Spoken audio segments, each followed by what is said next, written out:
Aqui nós começamos com Química, que é a nossa última parte das ciências naturais. E aqui eu tenho características da matéria. Nós já sabemos o que é matéria. O que é matéria? É tudo aquilo que possui peso e ocupa lugar no espaço. E toda matéria possui características ou propriedades gerais. Todas elas, independente se é sólido puro, se é sólido fluido, junto misturado, tem as mesmas propriedades. Então, essa primeira propriedade é o quê? Volume. Lembra como é que se calcula volume? Você se lembra como é que calcula volume? Largura por altura por profundidade. Isso. Então, você tem lá comprimento, largura e altura. Então, essa aí é a formulinha que a gente calcula o volume de qualquer peça. Ah, mas da gente também calcula assim? Também.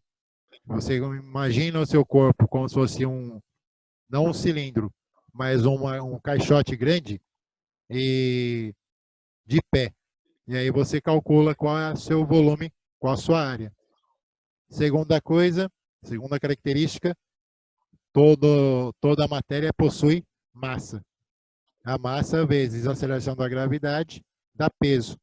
Então é a medição de quantidade ou a medida de quantidade de matéria em um corpo. Então existe a diferença entre peso e massa. O que a massa é? Medida da quantidade de matéria. O que é peso? Essa quantidade de matéria é multiplicada pela aceleração da gravidade.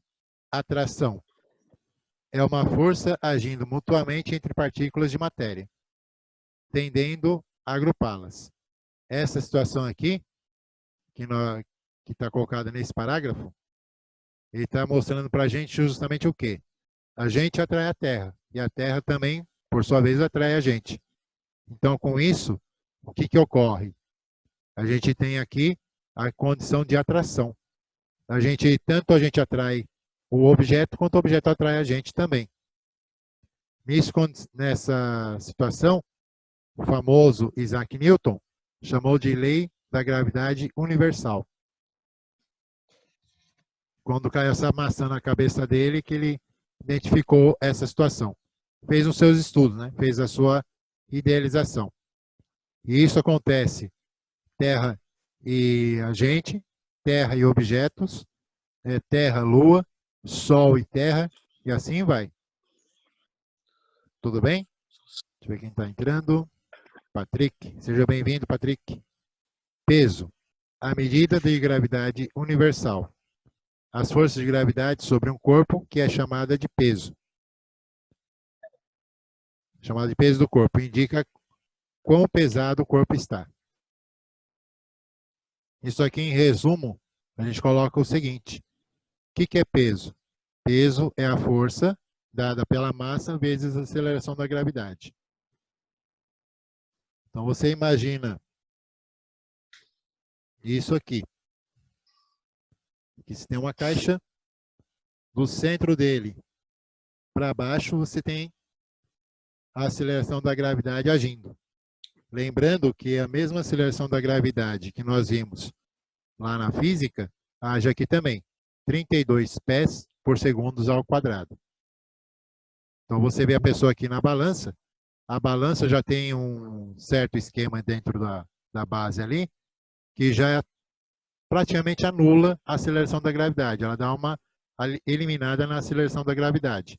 Então, o que está medindo é justamente a massa, e não o peso do corpo da pessoa. Letra E, densidade. O que é densidade? O que é que a gente lembra por densidade? A densidade é o quê?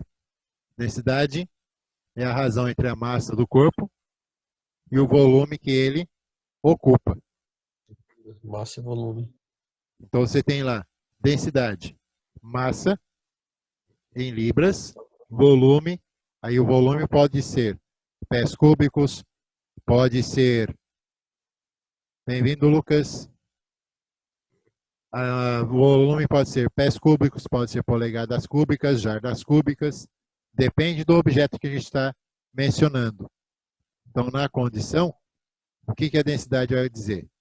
A massa, chamado peso também, de uma substância por unidade de volume. Volume. A quantidade que ele tem de massa, quantidade de massa, que ocupando aquele volume. Isso é densidade. Daí você tem 1 litro de água, equivale a, nesse caso aqui, deu um valor muito grande, 1000 quilos. Seriam 1000 litros de água, daria 1000 quilos. Porque litro e quilo está na mesma, quase na mesma proporção. Ah, não, metros cúbicos. Decímetros cúbicos dá 1 quilo. 1000 quilos seriam 1000 metros.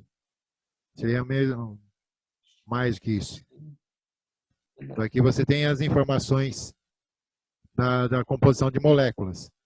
A da água e a do sangue. Ou seja, do sangue tem menos moléculas do que da água? Aqui é estranho, porque aqui o sangue é mais denso que a água. Dá 1054 quilos.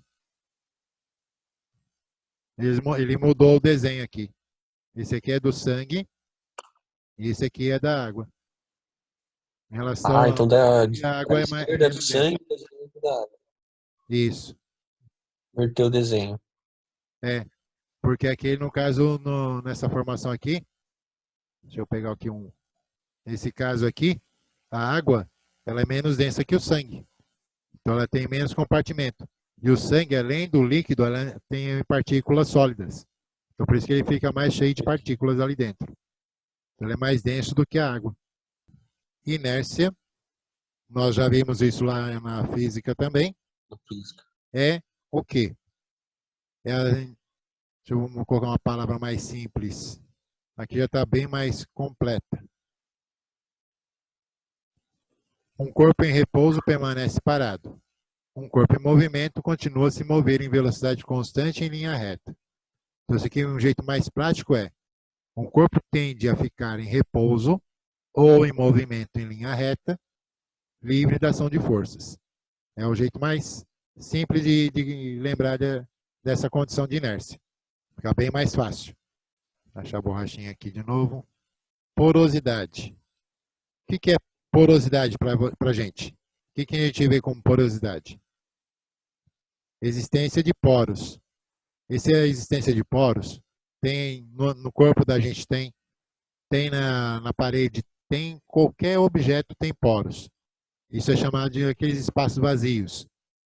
Então você tem aí uma condição seguinte: porosidade, onde partículas menores possam se ajustar quando ocorre uma mistura.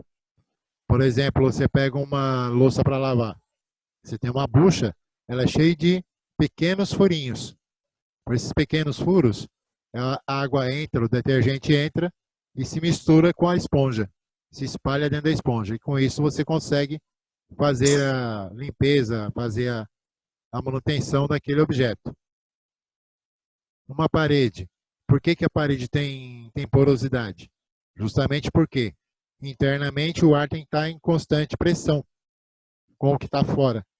Senão, ela pode ser esmagada ou ela pode também abrir. Então, nessa condição, também tem a porosidade também numa parede. O solo tem porosidade.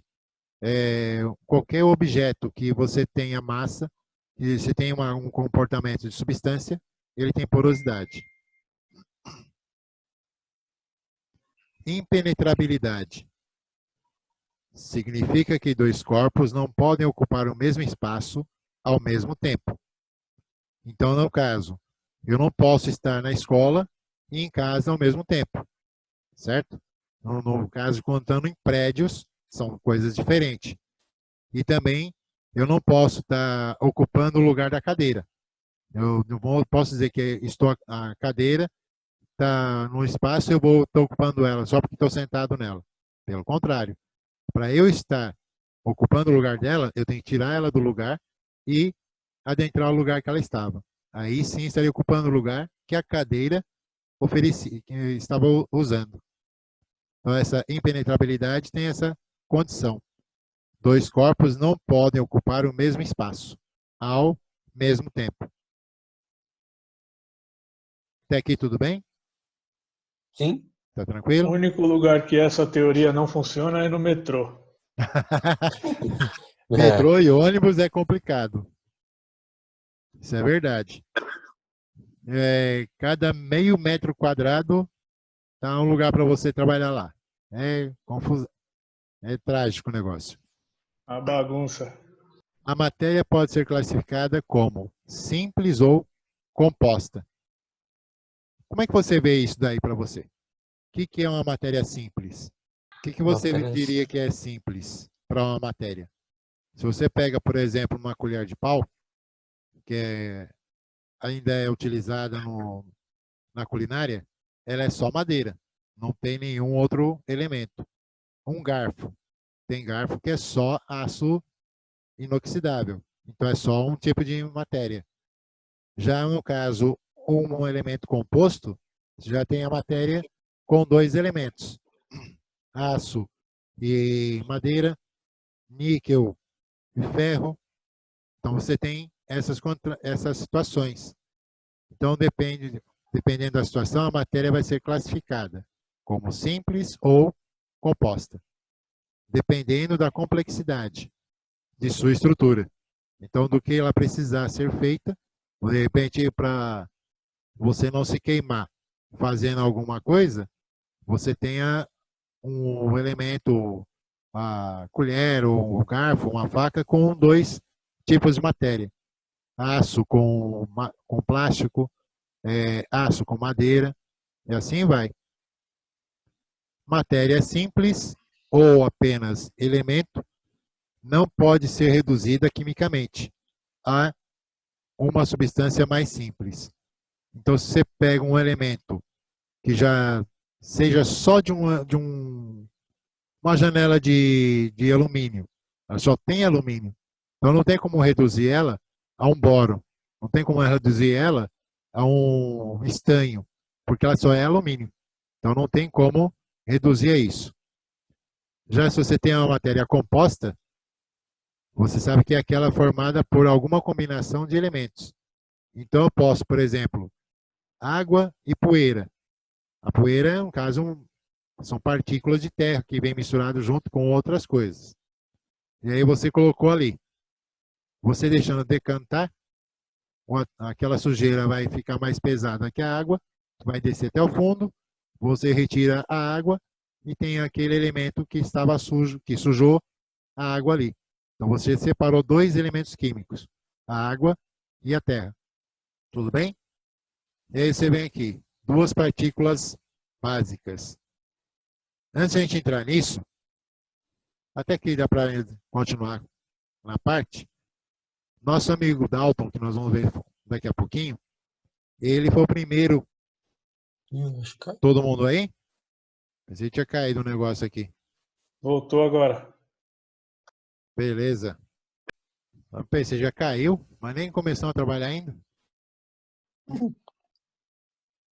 Então aqui nós temos duas partículas básicas, o átomo e a molécula. O que é o átomo? O átomo, ele é um elemento composto por elétrons e prótons e nêutrons. Então, a gente tem isso aqui. Nós temos aqui um núcleo, e esse aqui é a eletrosfera.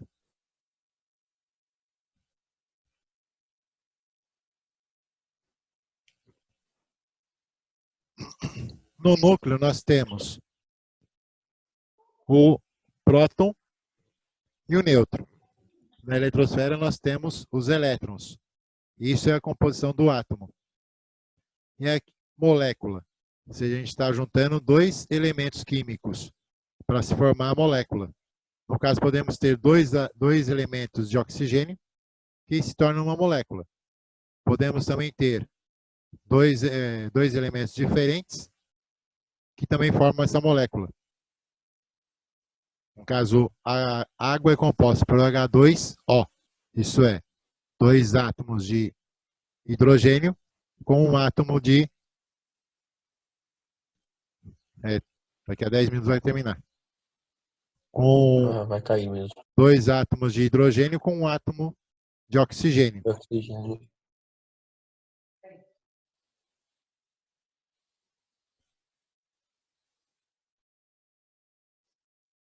a molécula é a menor partícula de uma substância, que ainda conserva todas as propriedades da substância original.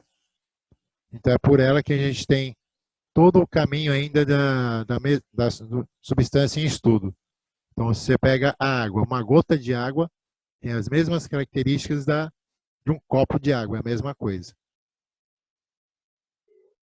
E falando dela, aparece aqui. Em física, a molécula é a unidade de matéria. O átomo, por sua vez, é a menor partícula de um elemento. Então, nessa condição, você tem a molécula de água aqui, H2O. Você vê dois elementos de hidrogênio com um elemento do oxigênio. Então, você tem um átomo de oxigênio e compartilha um elétron de cada átomo de hidrogênio aqui. Então, essa aqui é a nossa molécula de água.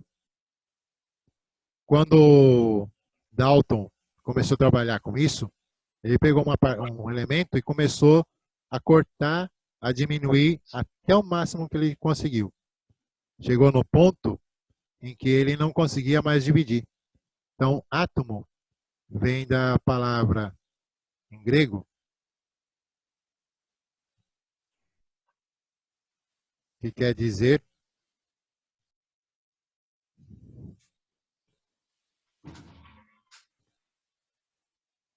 não divisível. Não divisível? Isso. Átomo em grego quer dizer não divisível. A, não. Tomo, divisível. Então você não consegue partir mais. Então o átomo para Dalton, quando ele chegou, na ideia dele, ele, na situação precária que ele estava, ele não tinha como ele ter as condições, não existia a tecnologia que nós temos hoje. Então para ele, vamos dizer, ele chegou nessa molécula de água aqui. Para ele não conseguia saber chegar ao finalmente. Foi alguns anos depois, com os outros trabalhos de outros cientistas, físicos, químicos, que perceberam que o que ele tinha chegado era uma molécula e não o átomo em si. E aí eles conseguiram ver que para formar aquele corpo haviam 2 ou 3 átomos se misturando, fazendo compartilhamento. E com isso, eles obtiveram que o que ele chegou foi uma molécula. E o que ele tinha que chegar, a ideia dele era para chegar no ponto mais indefinido elementar de um corpo qualquer, de uma substância. Então aí, no caso, o átomo é não divisível. Se você pegar essa condição aqui e falar depois com Mendeleev, com Bohr, eles chegaram aqui. O átomo, ele é divisível ainda. Ou melhor, a molécula que Dalton descobriu, chegou, era uma molécula. Então, era divisível ainda porque havia mais átomos naquela formação. E o que aconteceu depois? O que aconteceu depois foi que eles conseguiram ver que o átomo ainda tinha divisão. Como assim? Ele foi provado por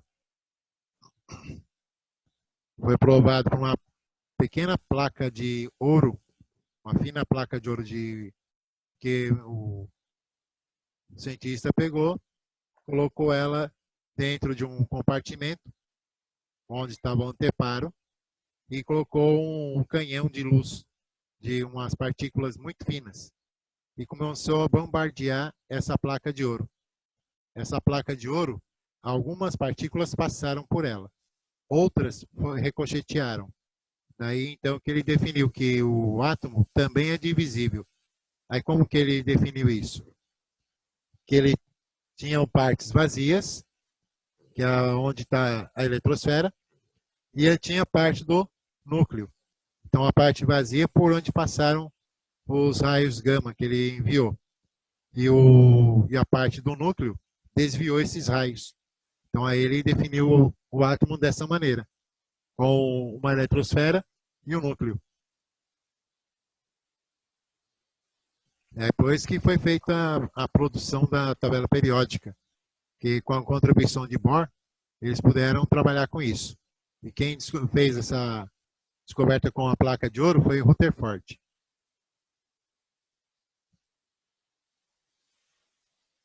Embora o assunto pareça complexo, é difícil conceber qualquer coisa mais simples do que a matéria. Ela pode ser referida como tudo que ocupa lugar no espaço. Até aqui tudo bem? Tá tranquilo?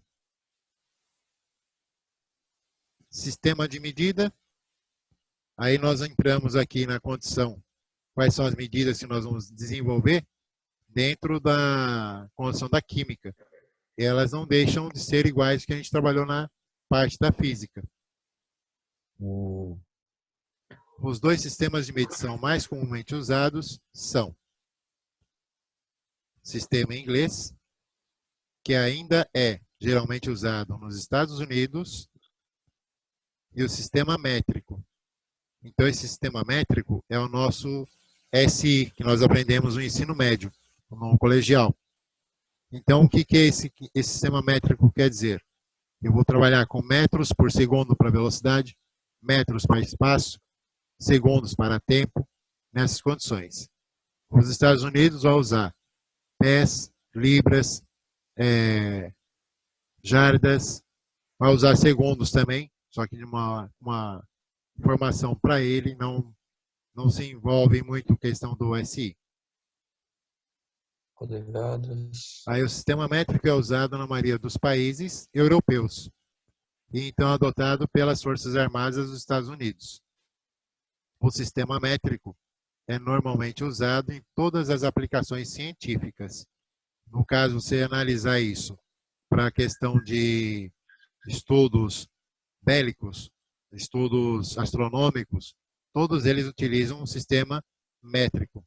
Mesmo estando nos Estados Unidos, eles utilizam nessa parte, porque é um sistema mundial, universal. O sistema métrico é às vezes chamado de sistema CGS. Você vê que o sistema aqui está com 3 letras maiúsculas. Isso quer dizer centímetro, grama, segundo. Porque utiliza como unidades as 3 unidades básicas que requerem unidades de medição: massa, ou peso, comprimento e distância. tempo. Então, ela utiliza essas 3 informações: centímetro, grama, segundos.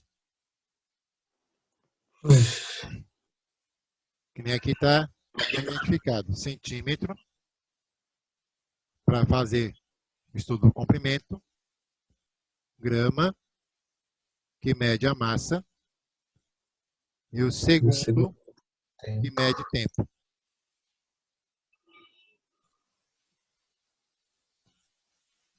O sistema inglês usa medidas diferentes para medir massa e comprimento.